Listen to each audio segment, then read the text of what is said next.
So, how are teachers made, what they go through, what makes them good, what steps they have to go through to become good. The guy who opened my chest and helped with the triple bypass, his name is Brian Kane. He's about 56, 57. He speaks so quietly and so calmly. And when I met him first via Zoom and then in the hospital, I was a little surprised. And then later I realized you have to be profoundly calm to be able to be in the room for about 8 to 10 hours with a crew of 20 people and guide them. So, you have, I suppose, at what level, someone who takes care of your body, who's gone through many years of schooling, many years of training, who's opened a lot of chests, put them back together, hopefully in one piece, been relatively successful. He knows his craft really, really well. Whether he was forced to follow in the footsteps of his father, I don't know. All I know is that to become a good doctor, that's what you need to do. Go to school, be devoted to the craft, be nervous the first time you walk into the room to open someone's chest, not being completely sure of yourself. Then you have someone like me who goes into the therapist's office because I have some unresolved issues from the past. And this is, I suppose, a heart surgery as well, but in a different way. That someone wants to open up my history and kind of reveal to me in what ways I've been clogged and in what ways and how everything I touch turns into dust. And it's going to be tough, for me to be able to see all the things I've been trying to distract myself from seeing for many, many years. And I'm sure it comes with a good amount of frustration on the therapist's part as well as my part because I don't want to see them, but I'm forced to see them. Then I suppose if I have some questions about the meaning of my life, I approach Plato. And he's going to do a surgery on me in a different way. He wants to make me understand a few things, not so much about life, about his philosophy. And that's going to be frustrating on his part as well, because language kind of binds him. And because I come from a different background, I interpret his words in a very different way. So there's this constant battle for many, many years. And then you have someone like the Buddha or Jesus Christ. They don't really much care about your physical life. They don't really care what your father did to you. They don't really care about how well you understand Wittgenstein or the ideas of Plato. The only thing they care about is, have you found a way to be autonomous, to be alone to yourself, to say, I am the living Bible or the Quran or the Dhammapada. So you have all these different teachers. And then there are those, I suppose, who just don't care, in the sense that they live a very solitary life. They're very quiet. Even if you were to go to them and ask them for advice, they wouldn't give it to you. In case of Brian Kane, the surgeon, he was once a student. And like most of us, he kind of grows up very confused, not knowing perhaps what he wants to do with life. He has an inspiration. Maybe he reads a book. Maybe he watches Bluey on TV. Maybe he watches Young Sheldon. Who the hell knows how people get inspired by what? And he goes to his father, though they may be in Section 8 housing, and he says, Dad, I think I want to be a heart surgeon. And kind of like one of the teachers of Malcolm X looks at him and says, son, we hardly have money to put bread on the table, and you want to go to school and be a heart surgeon? Impossible. It's like Malcolm X telling his teacher, I want to be a lawyer. And he says, no, you're black. You can't be a lawyer. Are you kidding? And despite all the odds, he gets himself to school. And he finds the subject fascinating. And one of the problems or difficulties with, I suppose, being a heart surgeon is you don't really care about their past. You don't care about their skin color. You don't care about their gender. All you know is that there is this heart and it has some arteries and it's clogged. And this person has made this desire that he or she wants to survive. They want to live longer, perhaps live a healthier life. And he bypasses all those biases and goes to a heart that has no gender, no color, no race, no ethnicity, none of those things. And the truth is, you don't know how good you are. We have a lot of friends, and they spend many, many of their years going to school to become like a doctor of sorts. The moment they find themselves in the room trying to perform a surgery, they realize they just don't like it. And after 10, 15, 20 years of going to school and being devoted to a certain, I suppose, idea, they walk away from the whole thing and they open up a car wash or a burger joint. So there are a couple of things. I don't think anyone can be a teacher without being a student. And no one knows what sort of a student, first of all, they're going to be. No one knows what sort of a teacher they're going to be. And these are things that are revealed in time. You you and I both live in this particular culture, which is, for the most part, a how-to culture. If you do A, B, C, D, you'll get to E. And the truth is, for me at least, it's a mystery. You don't know. I mean, I've gone through many years, I've gone many schooling, and I remember the first time I had read the dialogues of Plato, I was very, very young, and I said, well, if this is what philosophy is, that's what I want to do. And so I was very much looking forward to my first, philosophy college class. And it was so disappointing. And I said, well, maybe it's because it's college.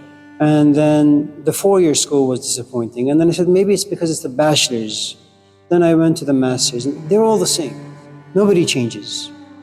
Just because, the same people who are teaching you or giving you the undergraduate information are the same people who are giving you the upper division classes. Once in a while, if you're lucky, you run into someone who has magic in them. I don't really know how it comes about. I don't really know why out of 20 people in this classroom you're attracted to him or her and not the rest of them. I don't really know what makes a good student, and I don't really know what makes a good teacher. I think it's one of those mysteries that can't be unraveled, understood the right way. All I know is that many people have tried to be like Michael Jordan. Only 5 or 6 are able to. A lot of people want to be like Muhammad Ali. There's only one of them. Every craft has maybe 5 or 6 or 7 really good, proficient, talented players. The rest try their best, and they're good, but they just don't have the magic. I don't know why. There is this heavyweight boxer by the name of Tyson Fury. He's like a giant. There's just something about him. I mean, it's a violent sport, granted, but the way he talks, the way he is, the way he just moves in the ring, is very captivating. And that's not what you see, for example, at least that's not what I see in other boxers. And I don't know why he has what he has. I think you can have a fantastic idea about marriage, and you can write books about marriage. And then you get into the marriage yourself. And then you get tested. And then you get to see yourself for who and what you are. Not ideas, not books. And I think when you get into the game itself, it hammers away all the counterfeit components, and what lives inside you comes out. And you come to realize you're just a pathetic little man you've always been. Nothing about you has changed. And I think in some ways it's really good that none of us are tested. I mean, imagine if Karl Marx was alive to see what would happen to his ideas, or Jesus Christ, or any of these great people. The only person I know that lost hope really near the end of his life was Moses. He was kind of in a forgetful state. Someone tells him something, he remembers something, now grows conflict inside him. He wants to figure out who and what he is. He goes on this quest. He comes back and rescues his people. They go on this long journey. He walks away for about 10, 15, 20 minutes. He comes to realize people whom he's rescued kind of have fallen back into the old habit. And near the end, he just kind of looks at his brother Aaron and says, you know what? I just don't want to do this anymore. Here's my staff. You lead them. They're a complete disappointment. And I think as long as your ideas don't come down here to be tested, you'll be fine. The moment your ideas come down here, let's just say you have this idea that you're going to come to my office and tell me a few things about yourself. And you think of me as being very understanding, very diverse in thinking and feeling and all those things. And you've created this beautiful narrative. I'm going to go to his office, he's going to make me coffee, we're going to sit on the floor, and I'm going to tell him this, and maybe I'll even bring him to tears. And then your idea is tested. You come to my office, I don't give you coffee. In fact, in the office, I'm usually in a very, very bad mood. I don't like to receive people. And now that the ideas have come down and they've been tested, you realize that, you just say, hi, Amir, and then you say, maybe I should just leave, and then you do. And then you drop the class. That's how it is. And I think maybe that's why people get depressed and they can't come out of it, because they have these fantastic ideas about themselves and life. And life comes down, removes all the spirit that lives in these ideas, and then you're left with nothing. And that's one of the nice things about cults. Cults live in a fantasy realm, and they try to make sure that life never enters into the cult arena. I mean, look at Plato. You want to come to my school? I'm going to interview you. If you don't like math, you're out. If you don't like geometry, you're out. If you don't like art, you're out. I don't really care if you're inspired or interested. You need to know some basics. Maybe the shortest answer I can give you comes from the movie Meet Joe Black, where Anthony Hopkins and his daughter are on the plane, and he asks her, well, do you love Drew? He says, yeah, well, he makes money and you like him. He says, yeah, I like him, but do you like Drew? And ultimately, he looks at his daughter and says, be open. Lightning could strike at any time. And I think that's how good students and teachers are. It's a lightning, and you have no idea if it's going to strike or not. In being a student, you have a certain longing, you have a certain yearning. There are things you want to understand. There are certain things you want to possess that you don't. And I think if that becomes the core of your soul, or the core of your intellect, that you've been infected and you've become addicted to the notion that there are always going to be things out there that you don't know and you want to desperately understand. As long as that has infected you, as a teacher, you're also going to be a student. But I think once you become a teacher and you have that quality of studentship, you're both full and empty at the same time. Students, on the other hand, they're for the most part going to be empty. They're going to be walking around trying to figure out if there is any way they can grasp, understand, touch the thing that they're looking for. Teachers, on the other hand, they kind of have a different station. There is this poem by Rumi. It comes from the first book. بشنو از نی چون حکایت میکند و از جدایی ها شکایت میکند که از نیستان تا مرا ببریده اند در نفیرم مرد زن نالیده اند سینه خواهم شرح از فراق تا بگویم شرح درد اشتیاق. There is this reed. Reed in the Persian world can be used as a pen for calligraphy, or it can be used as a musical instrument. It starts at life, its life, the reed does, by being very full from the inside. And as it matures, it becomes hollow. It's part of its just nature. It's full, but then all the stuff that clogs it kind of just disappears. And so someone goes and cuts the reed, takes it to the garage, drills some holes, and begins to breathe into it. Now, if there's anything that's clogging the reed, you're not going to hear any sound. When it's unclogged, when it's hollow, when it's clean and clear from the inside, and someone breathes into it, it has this really, really sad sound that comes out of it. Jordanians have it, Persians have it. You can find it in Turkey. And in some ways, it's kind of like really how human beings are.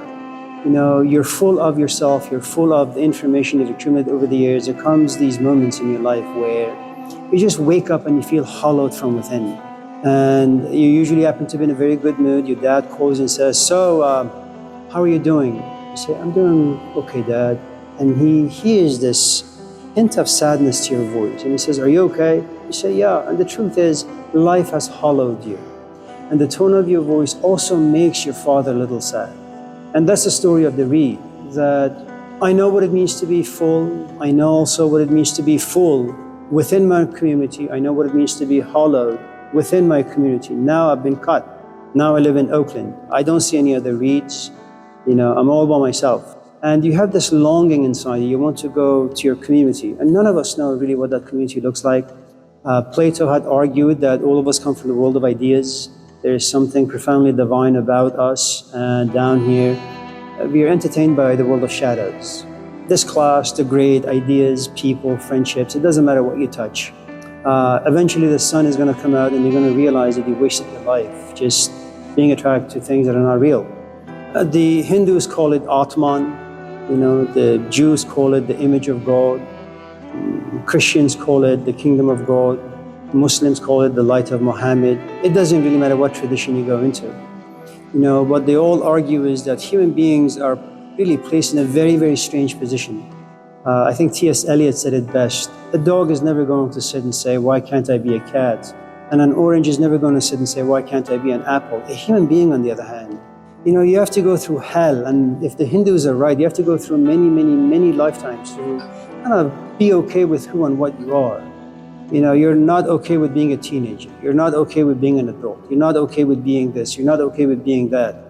And the only solution to our, I think, dilemma really is you're on your deathbed and your only salvation is not Jesus Christ. It's your last breath where you say, I have accepted my life just the way it is. There isn't much I can do. And that's through like 50, 60 years of struggling to figure things out. Only your last breath do you come to accept.